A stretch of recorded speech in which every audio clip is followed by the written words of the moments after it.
Well, good evening. We are going to try this again. Since the World War II throat mic was not as legible as audible as I had thought it was going to be, we're going to go back to the regular microphone. I know I tried to switch it during the live stream, but that didn't quite work. And I kept going on the throat mic, which is 80 years old or more. So I think we're going to go with the regular microphone. So we're going to do this video a little bit again. What we're talking about again is the AN6531 sunglasses from American Opticals by our new Timeworn line by Lunar Replicas. And Timeworn is our World War II reproduction line. We're doing watches.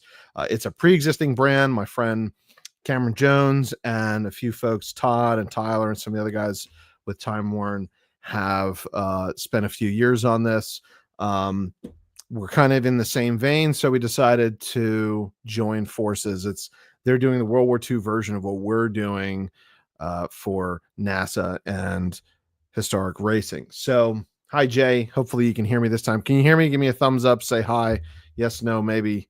The World War II throat mic did not work as well as I thought it was going to, but, that's what you get when you have 80-year-old technology going through Bluetooth. Not always the best jury rig, I guess. All right. So, by the way, in case somebody was wondering, this is the Bugs Bunny from the 324th, I think it is, the 324th Bomber Squadron, which was the Memphis Belle, actually the first B-17 to reach its number of missions to then go on and go home. And the Memphis Belle is saved at the, I believe, at the Air Force Museum in Dayton, Ohio. Anyway, yeah, that is the 324th Bomb Squadron, which flew over Germany and France and all over the place. So, what are we talking about? The AN6531 American Optical sunglasses. Now, these are the sunglasses that were issued to every branch of the military during World War II. They were the first style aviators, light style aviators that then morphed into what we now see across the world, like Ray-Bans and some other companies and stuff. They're ubiquitous, but this is a little bit different. They have a slightly different style to them, and they are the historic version. American Optical made them early in the war. There were several different versions of them. The AN6531-1, -2, -3, they were around for a while. We approached American Optical about reproducing these since they had the molds, they had the lenses. They were basically making something like this, but they thought it was just a shooting glasses from the 1960s, because that's kind of what it was repurposed as. They put yellow lenses and stuff, used them for trap shooting or for target youth shooting and stuff like that. So these the original purpose was for flying. And we decided to do it with them absolutely perfectly. So with the box, this is a reproduction of the original box, a reproduction of the original leatherette case that it came with, even down to the paper tag that was on the inside of these. Is that going to focus? I mean, just these are so cool. And I want to show you something. Though this is a reproduction box, inside is an original pair. This is the original case and our case. They sent an original one to American Optical. They had their magicians over there recreate these. And even cooler, this case is super rare in that it has the original paper tag.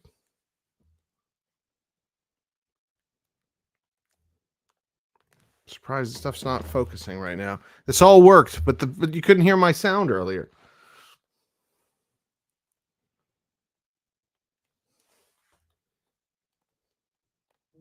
Nope. Doesn't want to focus. All right. Well, anyway, original reproduction. Just phenomenal work, even down to the marking on the outside of the case here. It says American AO genuine leather. That's the original. Here is the reproduction. Absolutely incredible job that they did here. And I want to show you something else, even down to the box. So here is the reproduction box. Here's actually an original unissued. This is the goggles. This is the AN6530, not the 31. The 30, the model just before it, were flight goggles. Originally designed when cockpits were open cockpits and stuff, but also during combat and flak is flying places, parts of the plane are coming off. These were invaluable. So these are original, and this is an original box. This is just to show you, this is what original boxes from the time period look like, with this gum tape, cardstock, notches at the bottom here. This is a larger box, but it's exactly what the 6531s would have come in.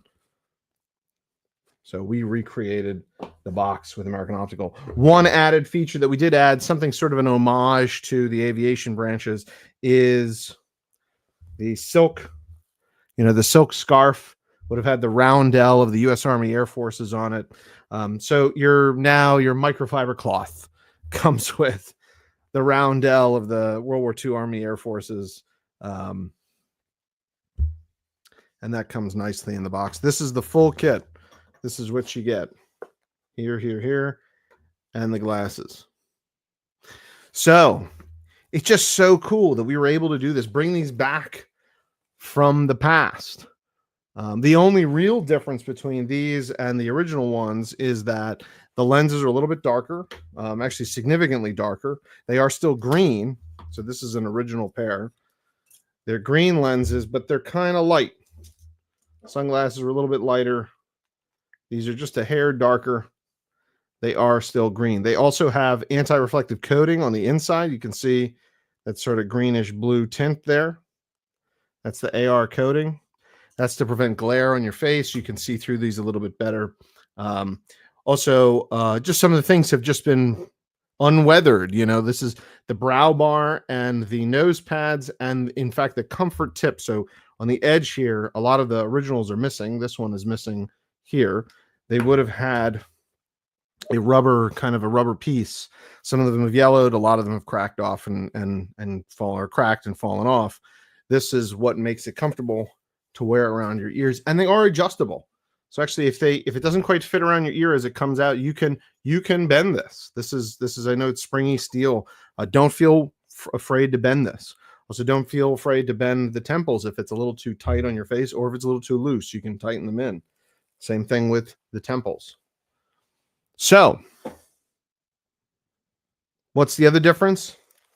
The nose pads are replaceable on these. The original nose pads were riveted in place. You see the rivets? These are actually replaceable. They do pop out.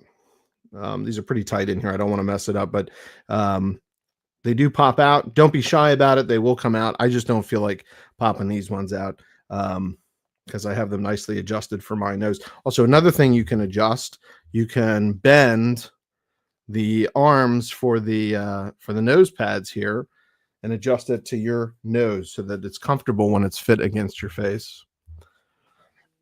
Sunglasses are part of you. They're an extension of your face, of your eyes. Make them fit you.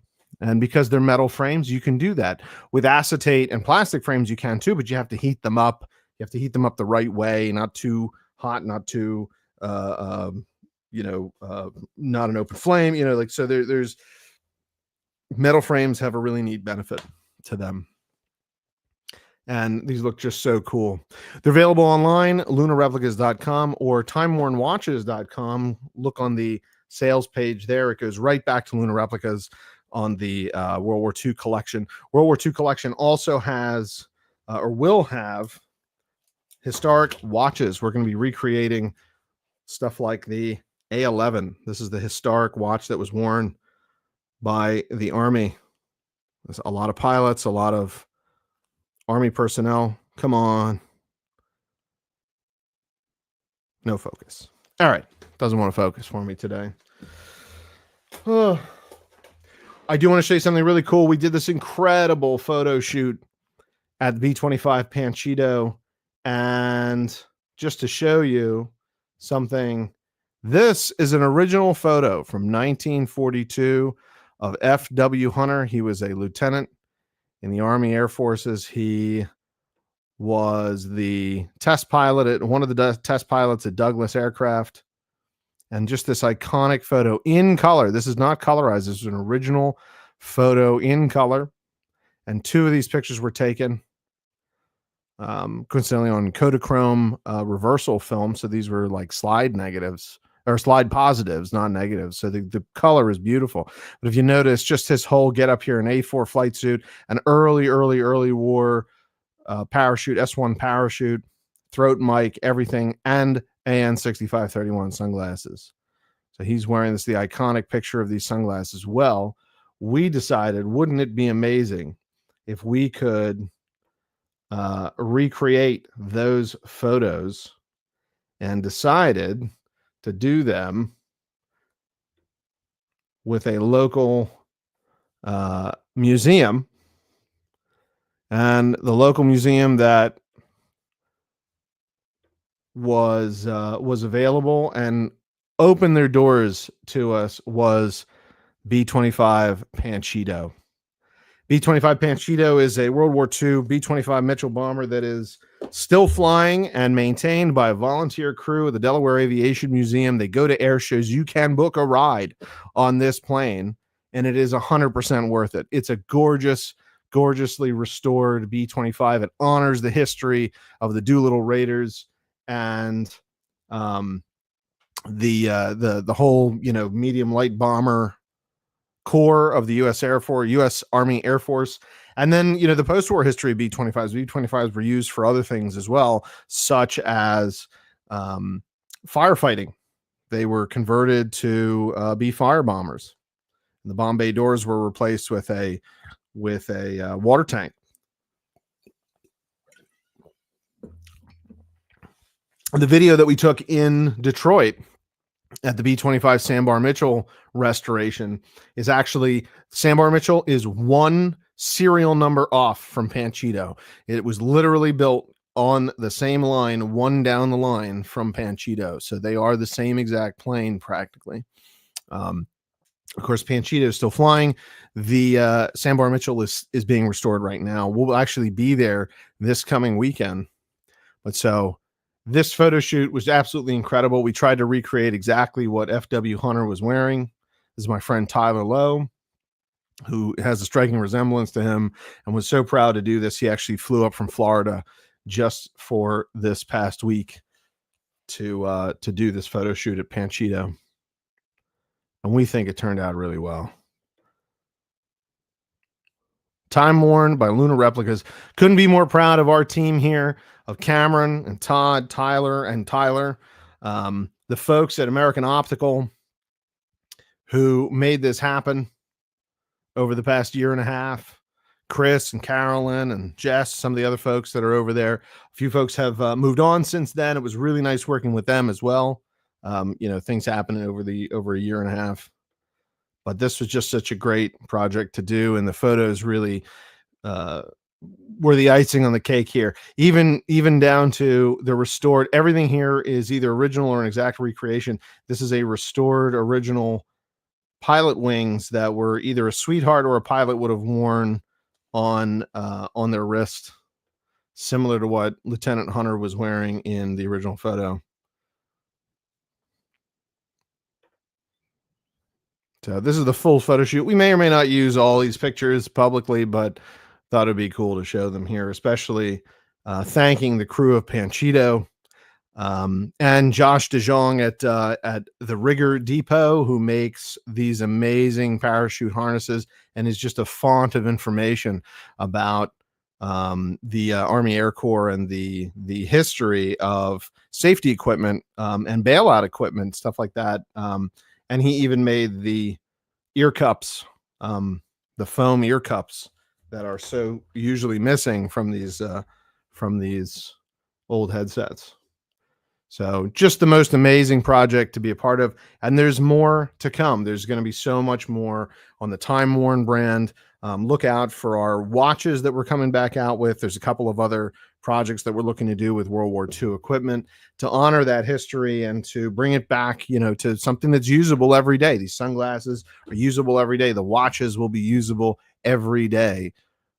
We're even talking about some stuff with shaving equipment, some menswear, some other things that were military approved or used by GIs and sailors and airmen in that time period that you could make part of your everyday use now, just like we do for the Apollo, for the Shelby and Ford teams. That era, that 60s, 70s era of things that were tested to death and had to be perfect, were used by pit crews, were used by astronauts, were used by pilots in those time periods. Make that part of your everyday life. It'd be so cool to make that part of your everyday life. Here, I'm wearing an A2. An A2 jacket is one of those amazing, one of those absolutely incredible, iconic designs that is still being used. Well, maybe we'll be making a nice A2 coming up. I'm not sure. We already make a G1, but we do kind of the 1960s era G1. Maybe we'll do a World War II G1 jacket, which is the Navy version of the A2.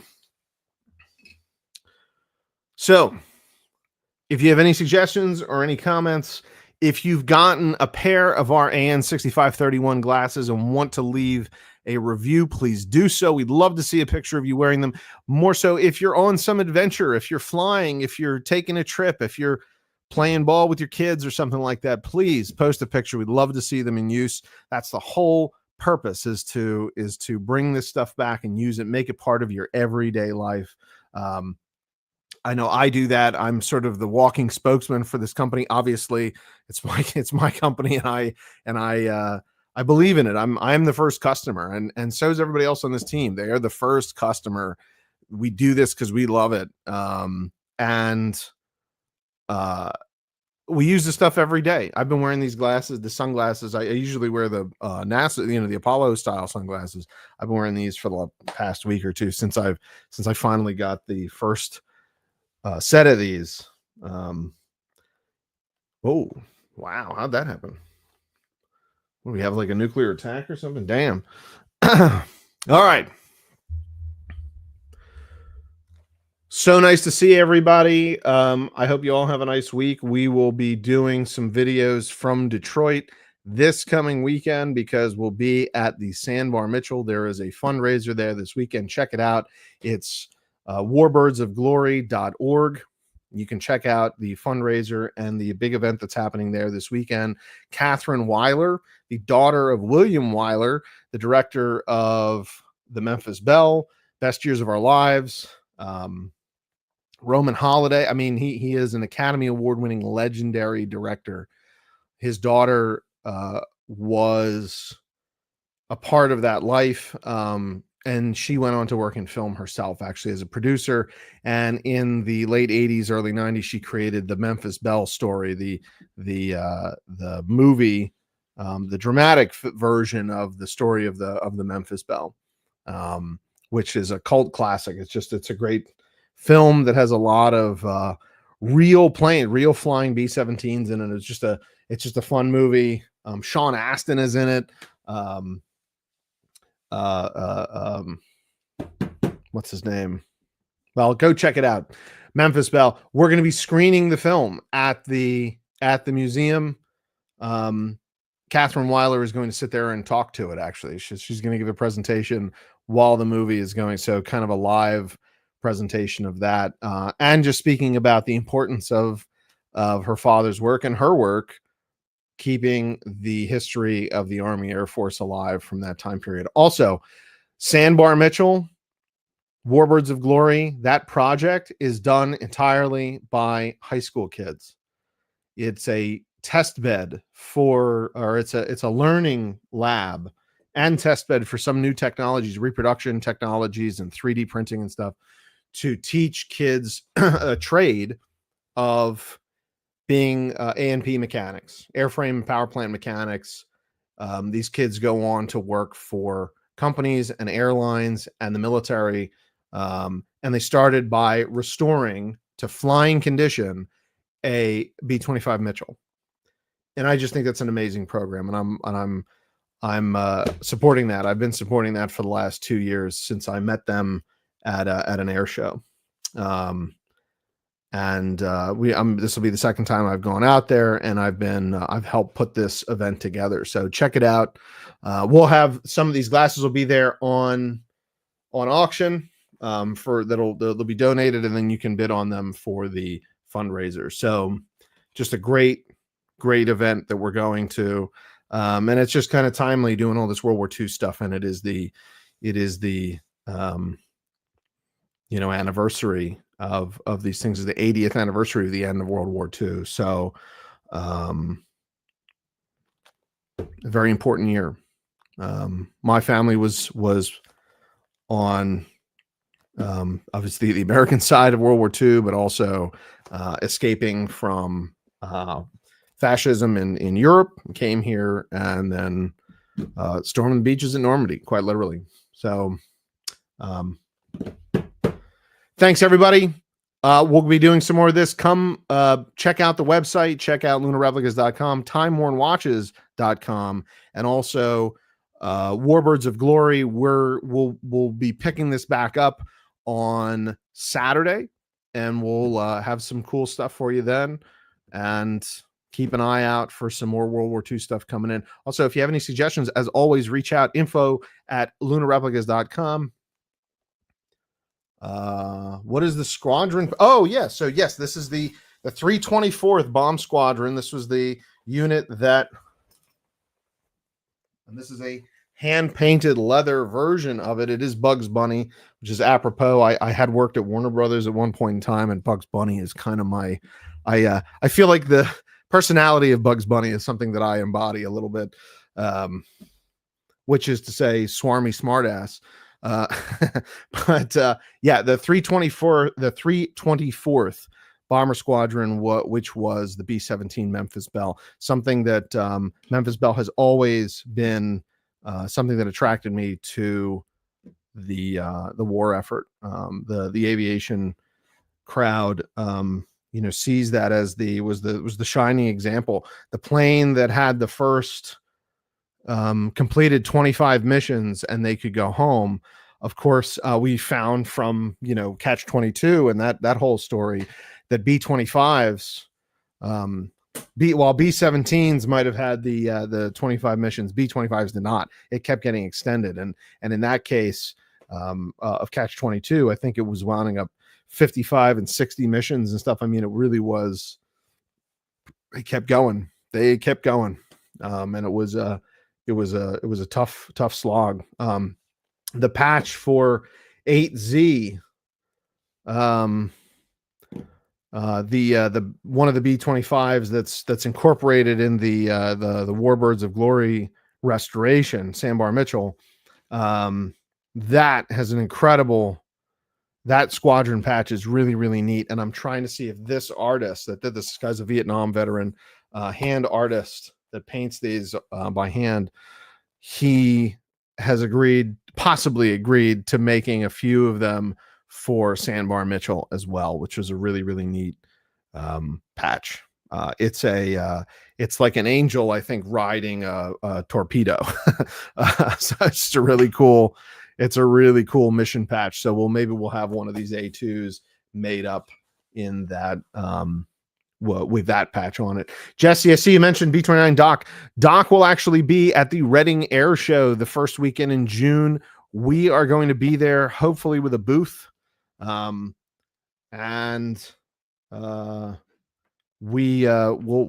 hopefully be riding B-29 Doc. I have a ticket. but fingers crossed nothing happens between now and then. Already B29 Fifi had to go down for maintenance. Our number 2 and number 4 engines had to be overhauled. Thank God they found it, and it is being taken care of now, but the first part of her air show season is pretty much canceled while they take care of that. So by the way, while we were at Panchito, they actually ran the engines up for us. So this photo, you can kind of see that engine spinning in the background. So she was doing a maintenance run, having just replaced a few cylinders on the left engine.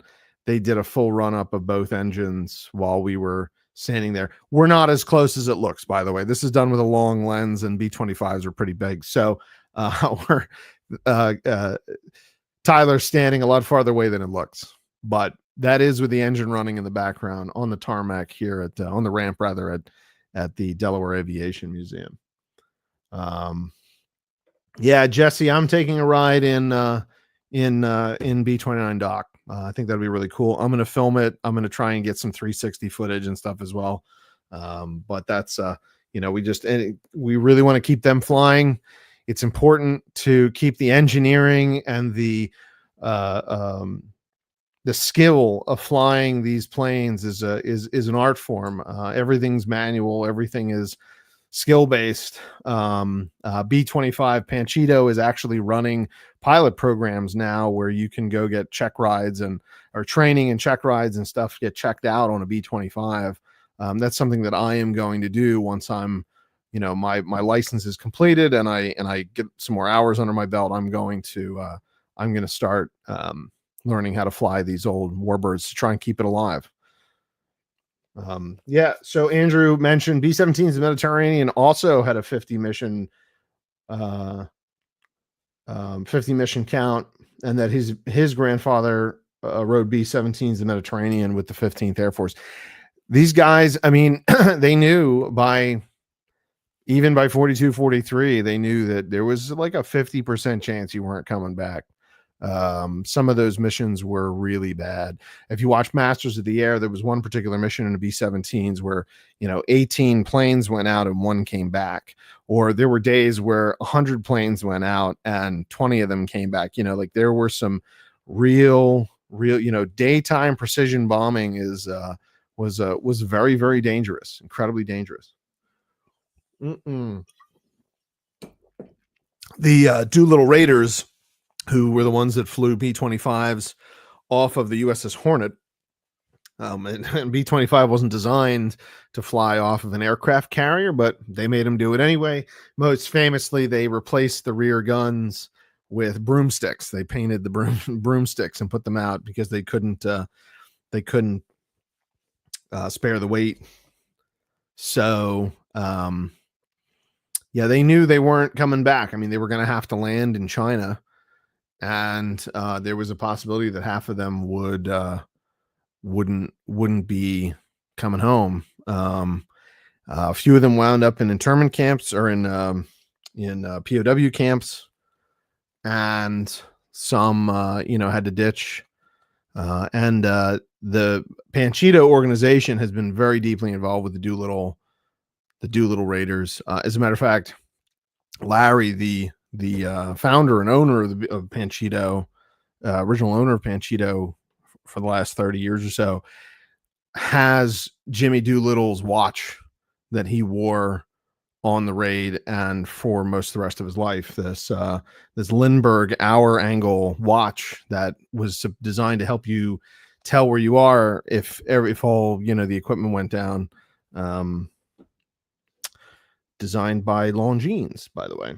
So anyway, thank you all so much. Thank you for putting up with the first take of this video with the throat mic issue and all that. It was worth a shot, but obviously we need to stick with some modern technology for modern technology's sake. So again, thanks everybody. Check out lunarreplicas.com. I'm Max. Nice to see you.